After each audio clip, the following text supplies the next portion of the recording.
1 week and a few minutes ago, the air war began in Iraq.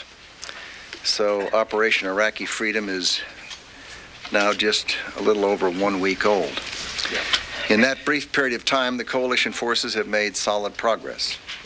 And, interestingly, in that short period of a week, we have seen mood swings in the media from highs to lows to highs and back again, sometimes in a single 24-hour period. For some, the massive volume of television, and it is massive, and the breathless reports can seem to be somewhat disorienting. Fortunately, my sense is that the American people have a very good center of gravity and can absorb and balance what they see and hear. Often when General Myers and I go from the building up to the hill to brief, by the time we get there, questions are posed about columns of things flying down someplace and something having happened, which is reported by a person who saw it on the ground, which has not even been reported back yet to the Pentagon. So it is a very different kind of a circumstance. In less than a week, despite high wind gusts and sandstorms that can turn day into night, coalition forces have moved across more than 200 miles of Iraqi territory and are now just some 50 miles south of Baghdad. They've secured Iraq's southern oil fields, we believe successfully, and have completed the demining of the port. The British ship Sir Galahad docked there this morning and began offloading some 200 plus tons of humanitarian aid. I'm told that in the southern oil fields they found a number of wells with wires and timers, the explosives having not yet been put in place nor triggered off. Fortunately, the wells seem to have been protected. The 173rd Airborne has been deploying into the north, and coalition forces have launched successful attacks on terrorist targets. In the west, they have had good success dealing with the regime's ability to threaten neighboring countries from that part of Iraq. Each day, more coalition forces flow into the country. Each day, more Iraqi forces surrender. The regime knows this. Already, they have deployed death squads into Iraqi cities to terrorize civilians and to try to prevent them from welcoming coalition forces, to try to compel the regular army to fight by putting guns to their head, because they know that the only way to force them to fight for Saddam Hussein. I urge the Iraqi people being threatened in the cities to try to remember the faces and the names of the death squad enforcers. Their time will come, and we will need your help and your testimony. These death squads report to the Hussein family directly. Their ranks are populated with criminals released from Iraqi prisons. They dress in civilian clothes and operate from private homes confiscated from innocent people and try to blend in with the civilian population. They conduct sadistic executions on sidewalks and public squares, cutting the tongues out of those accused of disloyalty and beheading people with swords. They put on American and British uniforms to try to fool regular Iraqi soldiers into surrendering to them, and then execute them as an example for others who might contemplate defection or capitulation.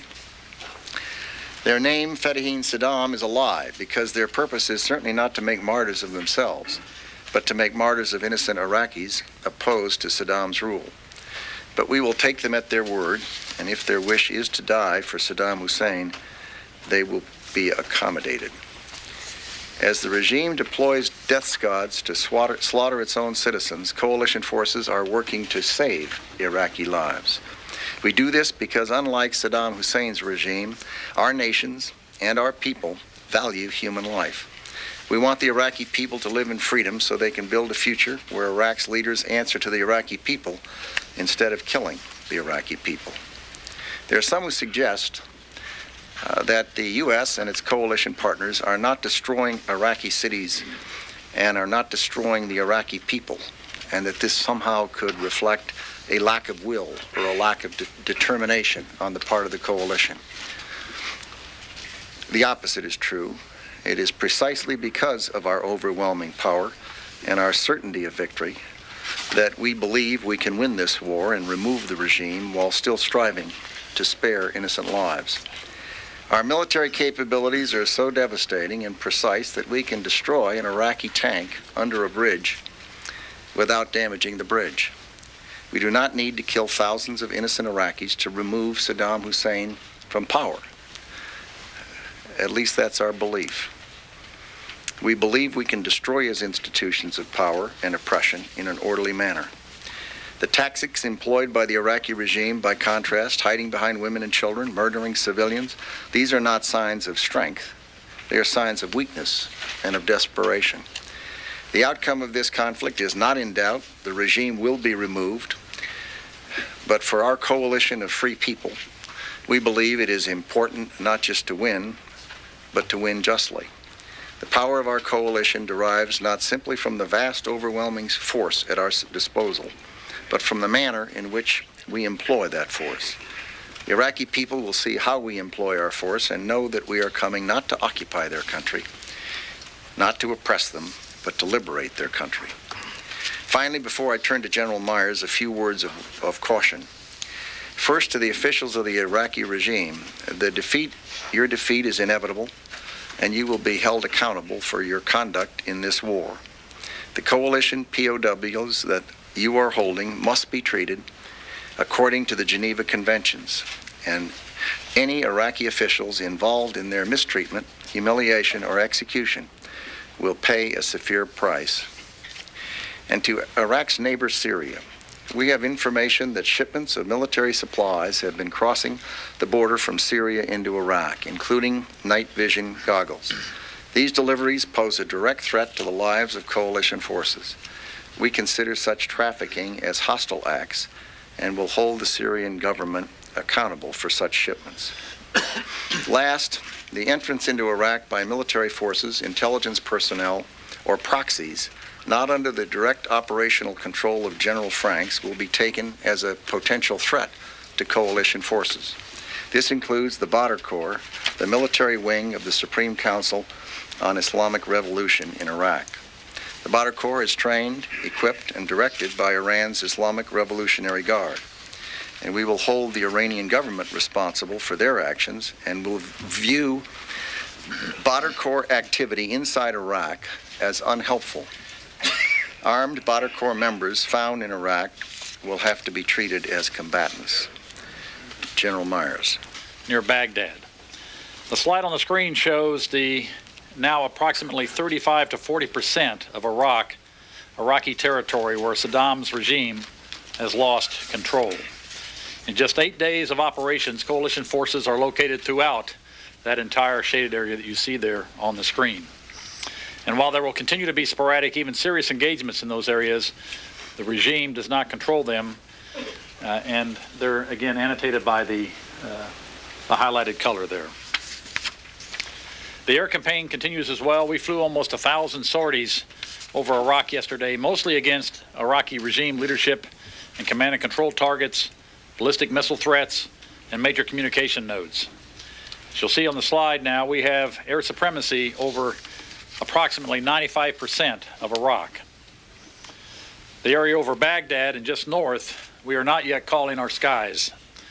We've been flying freely over Baghdad. We have some surface-to-air missile systems currently unlocated in that area. See, when the tape ends and freezes, you'll see that the dish is in a parking lot, actually some distance from the ministry building.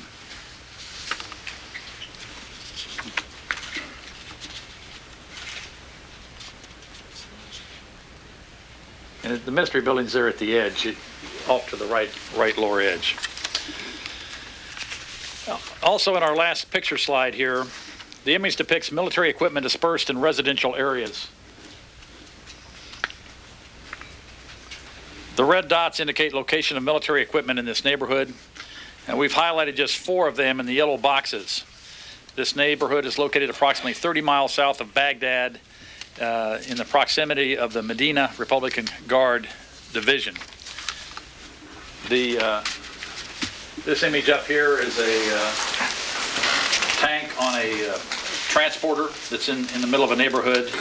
They have some armored personnel carriers here that are in the neighborhood streets. We have handouts. You can see these better probably when we give you the handouts. The upper right is a tank on a residential street. In the lower right are armored vehicles in trees.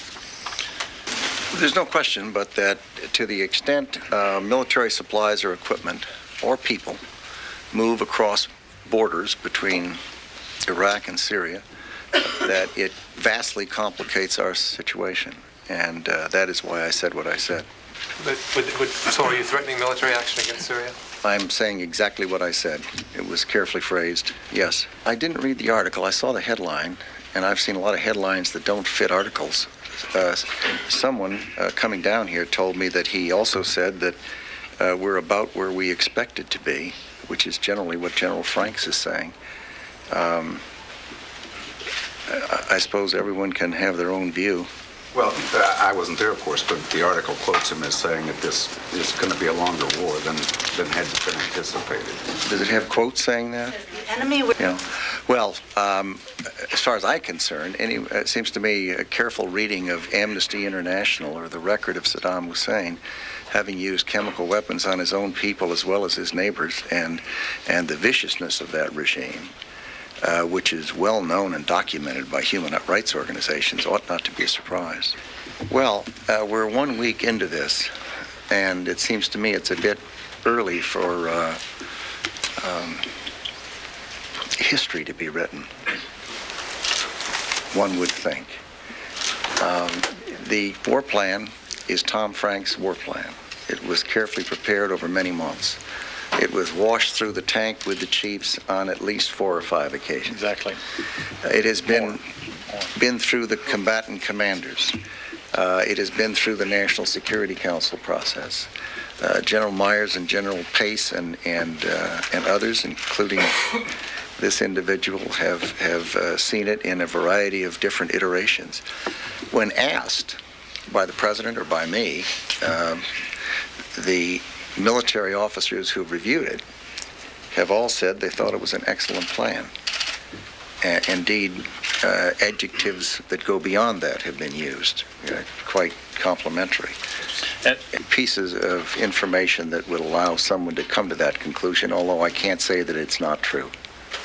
Yes. So I have to go back and see what we actually said. You said onesies and twosies when Yeah, you referred to. let me respond.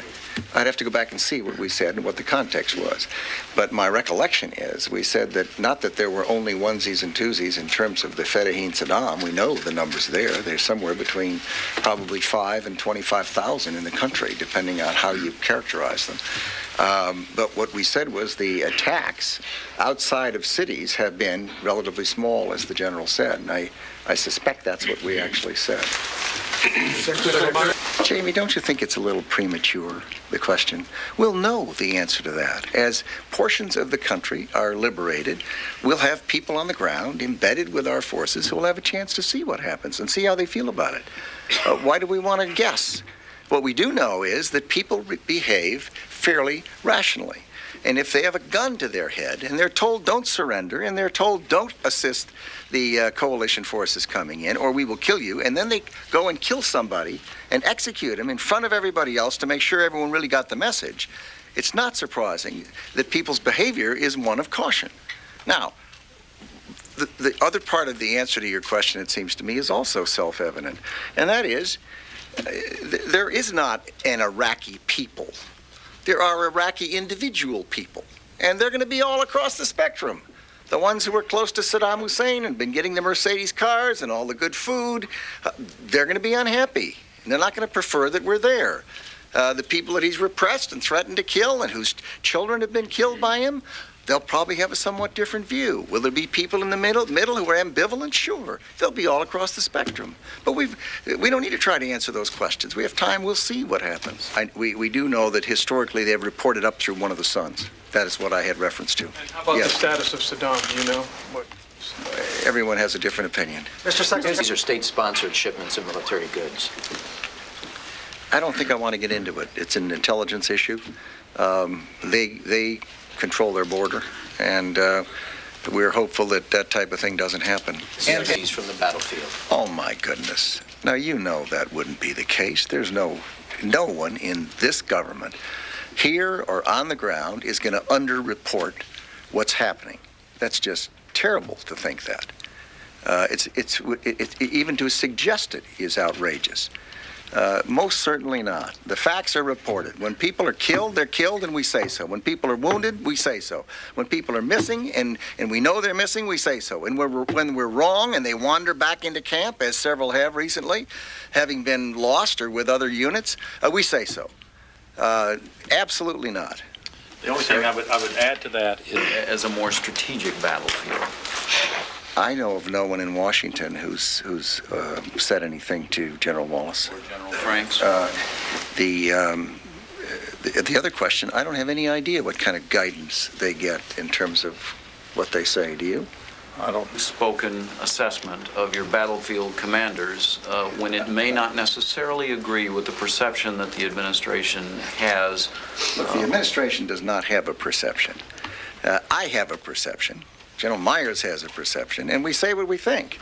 There's not some coordinated perception that's being peddled. This is people see what they see and say what they say. My personal view is that their tasks are to do what they've been asked by General Franks to do, and it's to fight a land war in Iraq, and to the extent that includes meeting with the media and saying things, then that's General Franks and General Wallace's concern. But no problem with General Wallace as far as you're concerned. I've not read the article. I don't know how I can be any clearer. I saw the headline, and I tend over the years to have developed a certain hesitancy about believing that headlines tell the whole story. Moving quicker. We have not seen any accurate reports or intelligence that suggests there's a humanitarian crisis in Iraq. We have seen some reporters and pictures of people hoping to get water or hoping to get food as food has been brought in. Whether that's anecdotal or representative of something is unclear. I suspect it's more anecdotal. There's no question there are people who are hungry and want water.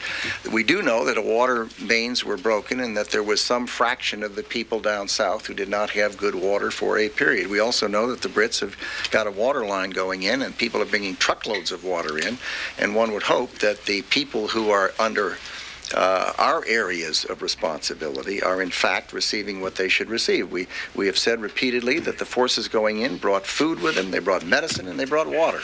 So the people in those areas presumably are okay. We also know that the Iraqi people overall, we were told and estimated, have something like anywhere from 2 to 6 weeks of food that had been pre-distributed in doubled up rations for the period preceding maybe a couple of months, and that therefore the likelihood that they would run out seems not to be great.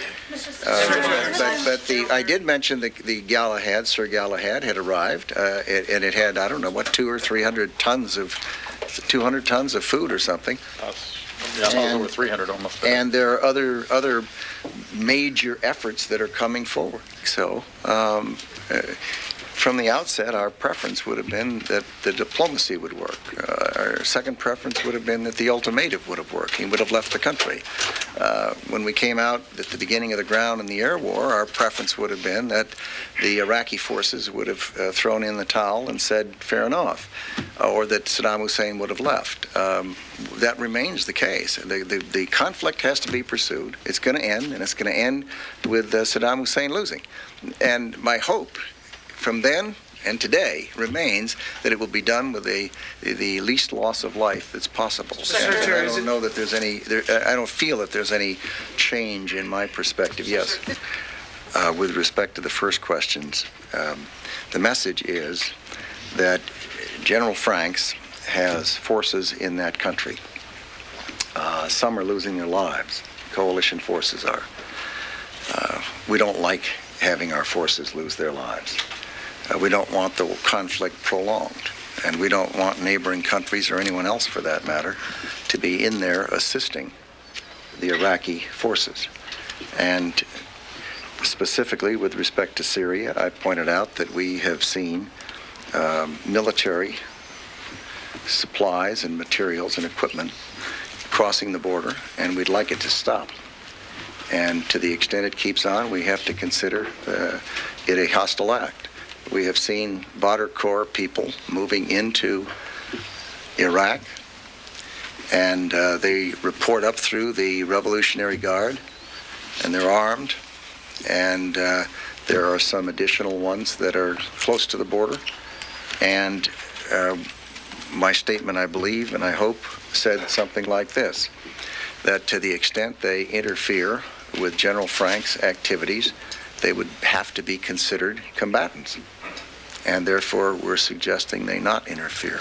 We'll make this the last question. It wasn't important to know. I said it wasn't knowable. I said, my goodness, we will know. We will find out. That real estate will end up being occupied by the coalition forces. Just a minute. Let me finish my thought. It seems to me that I said there are people all across the spectrum. You probably can find somebody who believes or feels or senses or prefers almost any place on a 360-degree curve. Now, why do we need to try to figure it out now? We'll know. We have people right in there embedded, and as they go into a town, we'll find out what they think. And my guess is they'll think things a lot more positive after they see that we have no intention to occupy their country, we have no intention to stay there for long periods, that we are bringing in food and water, that the sanctions will be lifted, that this is not a war against a country or a people or a religion. And in fact, they might even feel a little different if the death squads are not standing next to them with guns to their heads. But why should I try to speculate as to what it will be, since we will soon know? We have people inside talking to people, dealing with people, arranging things. We have a good sense. Not of everybody, because we don't have Gallup polls going on in there. But in terms of the limited amount of contact we have with people inside that various cities, and my guess is it'll vary from city to city. We're seeing some Muslim leaders issuing fatwas against the Saddam Hussein regime. Now, we've seen some doing the opposite. So it's going to vary from city to city. It doesn't mean we're not interested. It just means it's not knowable. Do you have a sense of Baghdad? I bet you that if I did, it wouldn't be very useful a day, a week, or a month from now. Because I suspect it tends to change the closer our forces get to Baghdad. General Myers? This is the last question. Extensive the numbers? Yeah, and if We it's... know the numbers. And what are they? You know, No, we don't. No, we don't. 10,000 To be. they are Iraqis. I'm sure that they have been hostile to the regime of Saddam Hussein. They have been housed in Iran. They've been funded by Iran. They've been armed by Iran and sponsored by Iran, and they report up through the Revolutionary Guard. Again, I don't know each one of them, nor do I know any of them. But how they would behave with a different regime is unclear. But the issue is not that. It seems to me the issue is that General Franks and the coalition countries are busy. They've got a complicated task. We would prefer it not be made more difficult by any of the neighbors. My point is, have they been hostile to coalition forces? No, not yet. Which is a greater threat, Syria or Iran? I thought that was the last question.